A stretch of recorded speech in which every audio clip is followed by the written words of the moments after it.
$3,000 for accommodations at a luxury hotel, $1,000 for meals at high-class restaurants, $500 at a well-known spa. What the heck are these? I happened to take a peek at the credit card statement, which normally is left for my husband to take care of. There's a lineup of bills that shows a horrendous amount. Moreover, all of these reservations that have been paid for in advance are for the same period. Those were dates when my husband, who serves in PTA at our daughter's middle school, is to attend a board retreat.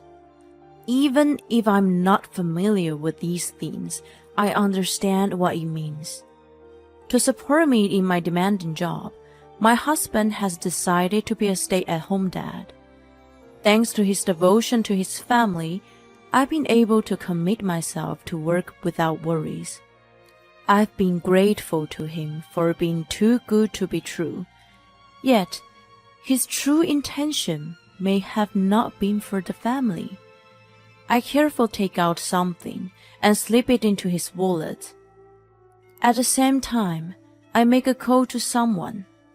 He will be leaving in a week, probably with great spirit. I hope it will be an unforgettable memory for him. My name is Maggie. I'm a nurse. I work at a university hospital. Honestly, my days are so busy that there's no difference between days and nights.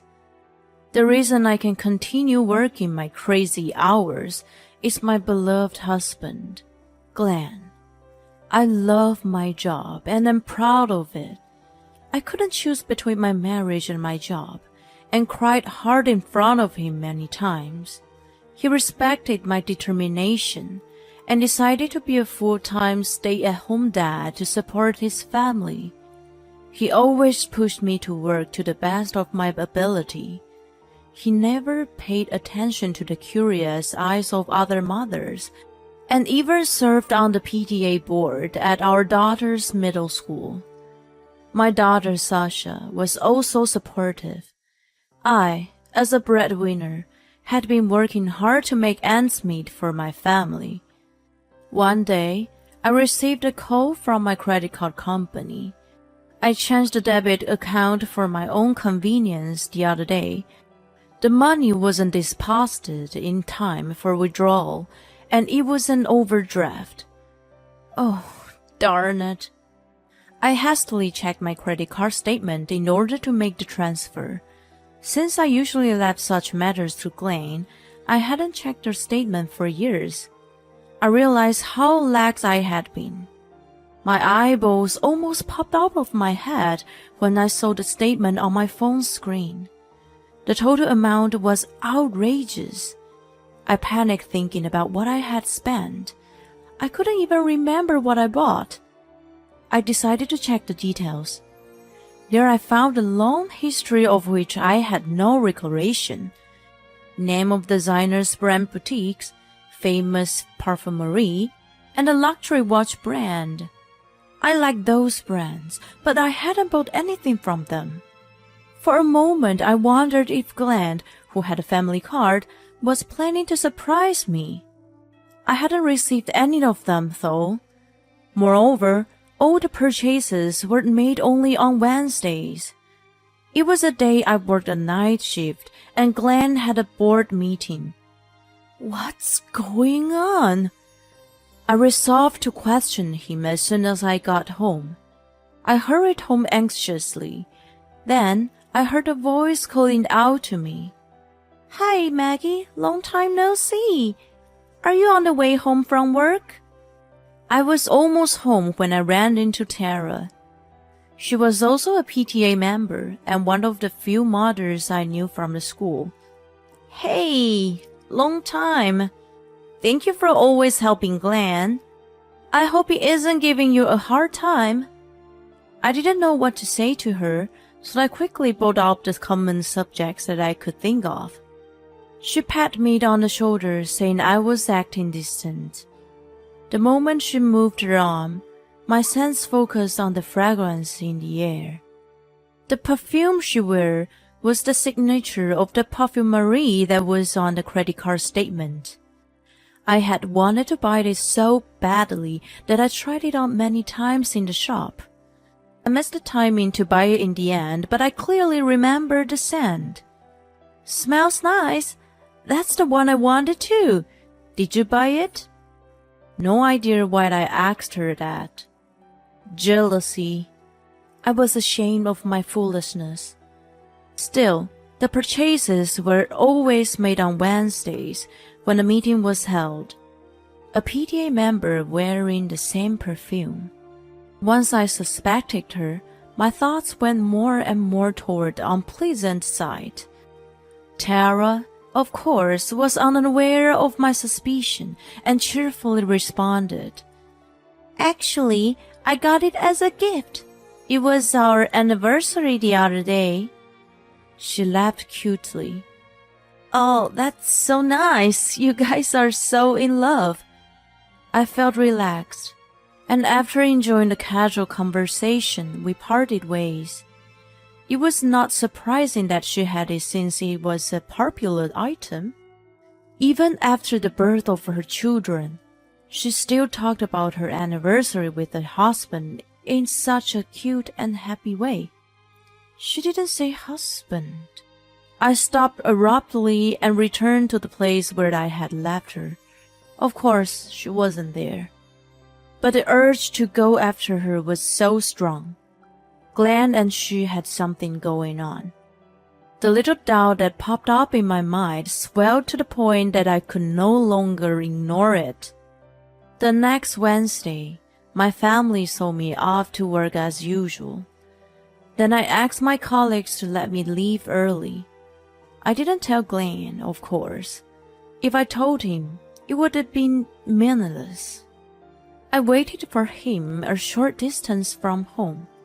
Soon after, my mother-in-law arrived and in turn, Glenn left for the meeting. So far so usual. I followed him to the school. The board members had a meeting in the classroom for about half an hour and then dispersed. While most of them rushed back home, Glenn slowly came out at last, arm in arm with Tara. They stared into each other's eyes as they intertwined their fingers and walked toward a hotel. They had no clue that I was only a few meters behind them. My face scrunched up with tears. I believed in him. I loved him. Did he allow me to work long hours for his convenience? I stood there, feeling betrayed and despair. Mercilessly, my phone displayed the latest credit card usage, which showed the hotel bill he just went in.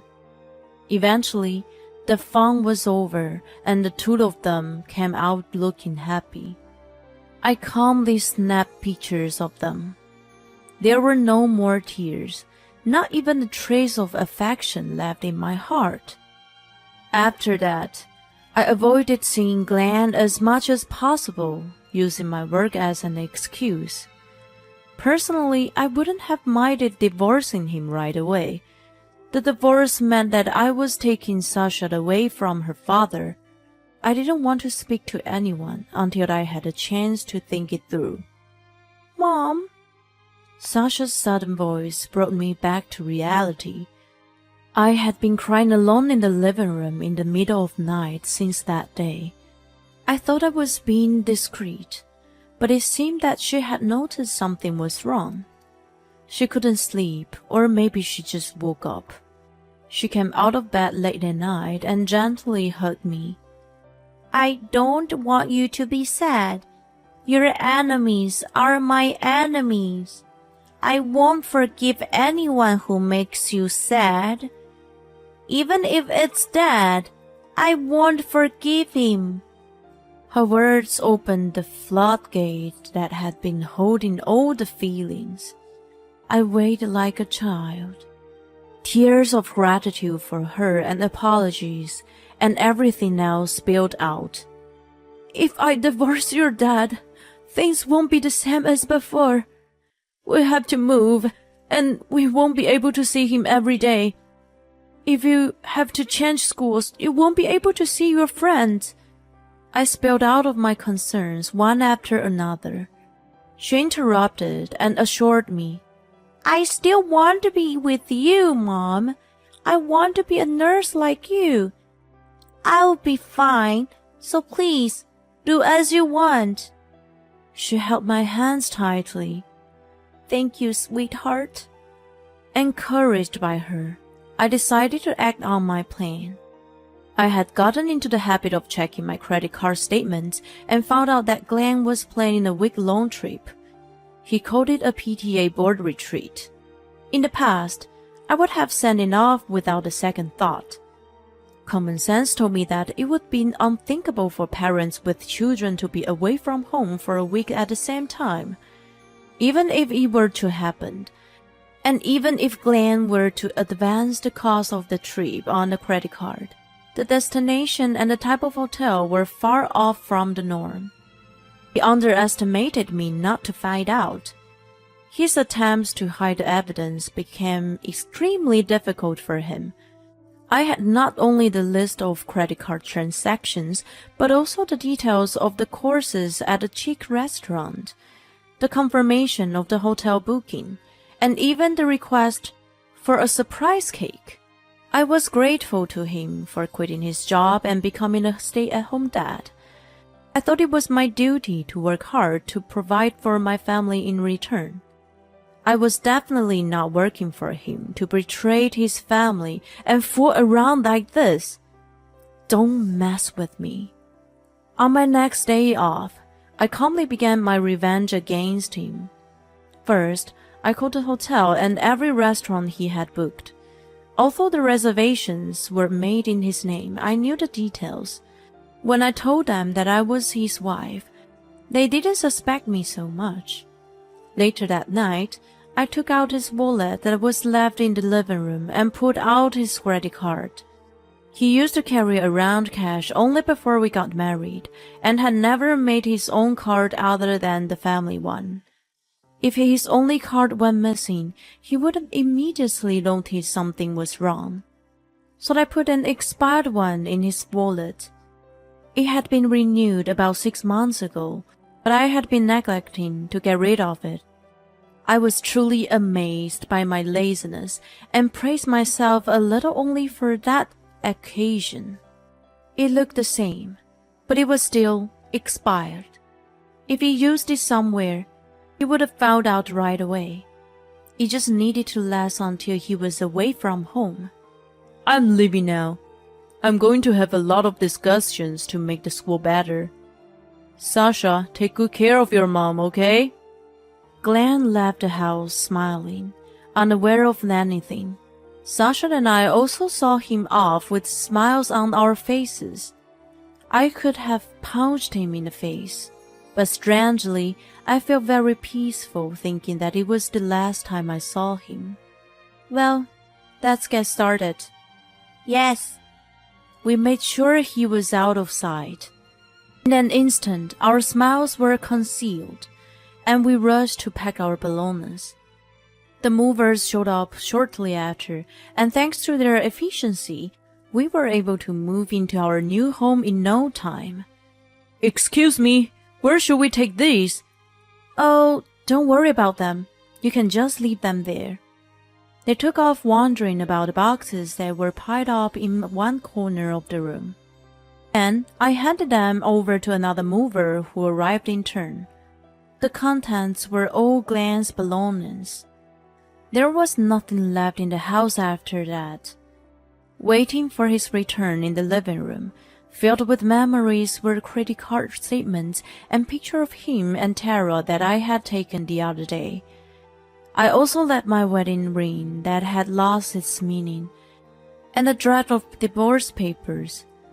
I noticed that my cell phone has tons of missed calls. They were all from Glenn, who probably noticed something strange on the trip.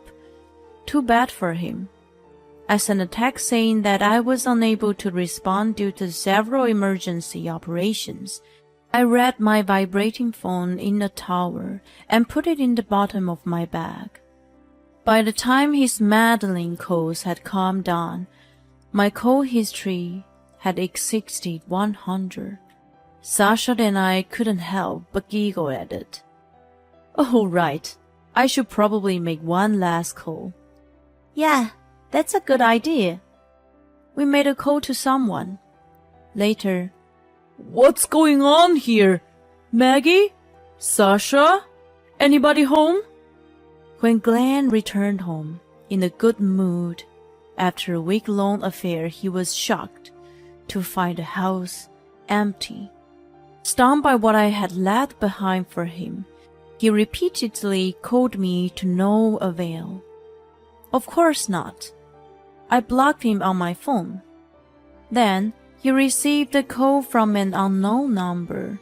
He thought it was me and jumped at the call. Hello? What the hell have you done? I was asked to pay for all the bookings I had already prepaid online, and my credit card expired. Do you have any idea how humiliated I was? This is nothing but harassment. I had to borrow money from everyone. Take responsibility and come up with the money now. So, did you borrow $5,000 from each of them? If that's true, that's an awful lot of money. Did you go overseas? I bet you must have had a lot of fun. I hope Tara didn't give you a hard time. Glenn stiffened at an unexpectedly low, commanding voice. He turned pale and started trembling so badly that he could not make a word. Is this Tara's? I'm so honored that you remember me. Yes, this is her husband. I know everything about you guys. I will make a firm demand for alimony from her. I won't let you guys get away with it. He hung up the phones as soon as he finished. He had no interest in hearing what Glenn had to say. Panic-stricken, he tried to contact Tara, but the phone was dead. It had already been cancelled. It was her husband whom I called and told about their affair that day.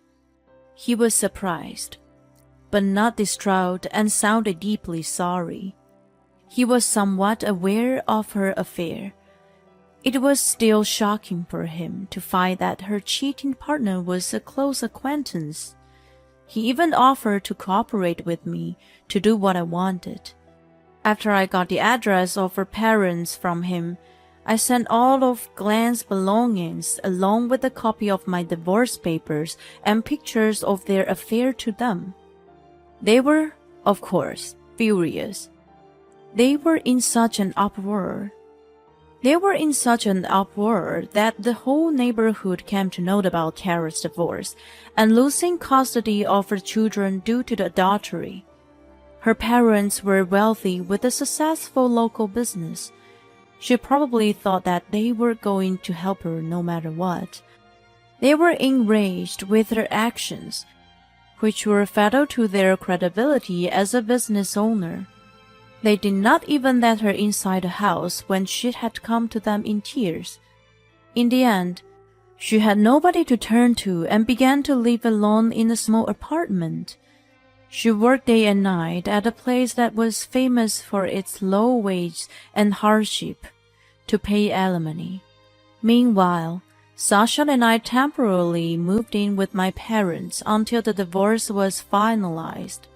Glenn also had returned to his. I'm actually still in touch with them as they care about Sasha greatly. According to his dad, he literally spends every waking moment on the farm now. He can't afford to delay the payment of alimony and child support. His dad sounded deeply dismayed by him. My attorney managed to negotiate a hefty amount of alimony on top of child support, so his monthly payment is quite a sum. I'm sure that he would have to work hard but unable to save for himself for years to come. It sounds like a living hell. After the divorce was successfully finalized, I moved to a new house with Sasha. In the end, she transferred to another school. Her new teachers and classmates have welcomed her warmly, so she's been enjoying her new life. Now that Glenn is someone from the past, I have to do the housework myself. It is much harder to keep a good balance between work and home than I imagine. But I definitely prefer this life rather than the one doubting my partner and a friend. I feel refreshed being freed from all the negatives now. I vote to be happier